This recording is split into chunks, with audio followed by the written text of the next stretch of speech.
ঢ্যাঁড়স ভাজি বা ভেন্ডি ভাজি। জানি এটা খুবই সাধারণ একটা রান্না, কিন্তু আমি কিভাবে রান্না করি আর পেঁয়াজ দিয়ে ঢ্যাঁড়স ভাজাটা গরম ভাতে খেতে দারুণ লাগে। অনেকেই যারা আছে যারা একটু টেস্টি করে ভেন্ডি ভাজিটা বানাতে চায়, তাদের অনেকটাই হেল্প হবে। ভিডিওটা প্রথম থেকে প্লিজ দেখো।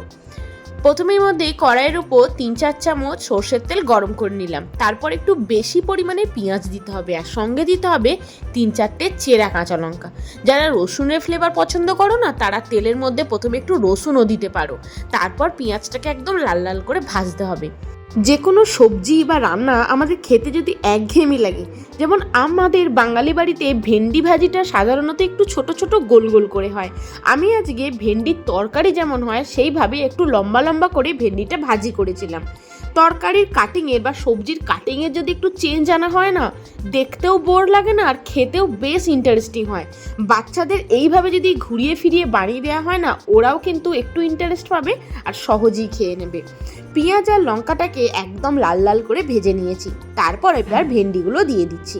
আর ভেন্ডিগুলো কিভাবে একদম সবুজ এইভাবেই রঙটা রাখবে তারও টিপস তোমাদের সঙ্গে শেয়ার করব। এবার ভেন্ডিগুলোকে ভালো করে পেঁয়াজের সাথে নাড়াচাড়া করে ভেজে নিচ্ছি। এটা খুবই একটা সাধারণ রেসিপি। এর মধ্যে চাইলে তোমরা একটু জিরে গুঁড়ো, ধনে গুঁড়ো, কাশ্মীরি লঙ্কার গুঁড়ো দিয়ে এটাকে মশলাদার হিসাবেও ফ্রাই করতে পারো। নর্মাল পেঁয়াজ আর কাঁচা লঙ্কা দিয়ে ফ্রাই করলেও গরম ভাতে খেতে কিন্তু দারুণ লাগে। আমার বাড়ির বাচ্চারা এইভাবে ভেন্ডি ভাজাটা খেতে দারুণ পছন্দ করে। ওরা না ছোট ছোট গোল গোল করে কেটে দিলে খুব একটা পছন্দ করে না, সেই ভাজাটা অনেকটা কড়া কড়াও হয়ে যায়। পরিমাণ মতো নুন আর হলুদ দিয়ে দিলাম। তারপর খুব ভালো করে একটু নাড়াচাড়া করে নেব। খুব ভালো করে সব কিছু একসাথে ভেজে ভেজে নিয়ে এবার দিয়ে দেবো একটা ঢাকা। ভেন্ডি সেদ্ধ হতে কিন্তু বেশিক্ষণ টাইম লাগে না, খুব তাড়াতাড়ি এটা সেদ্ধ হয়ে যাবে।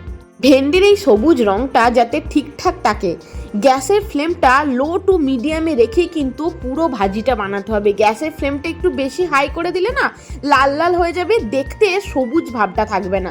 ভেন্ডিটা কিন্তু আমার প্রপার ভাজা হয়ে গেছে। গ্যাসের ফ্লেমটা লো টু মিডিয়ামে রেখে পুরো ভেন্ডিটা ভাজি করে নিয়েছি। দেখতে পাচ্ছ যেমন ভেন্ডির কালারটা ছিল, সবুজ রঙটা ঠিক সেরকমই আছে।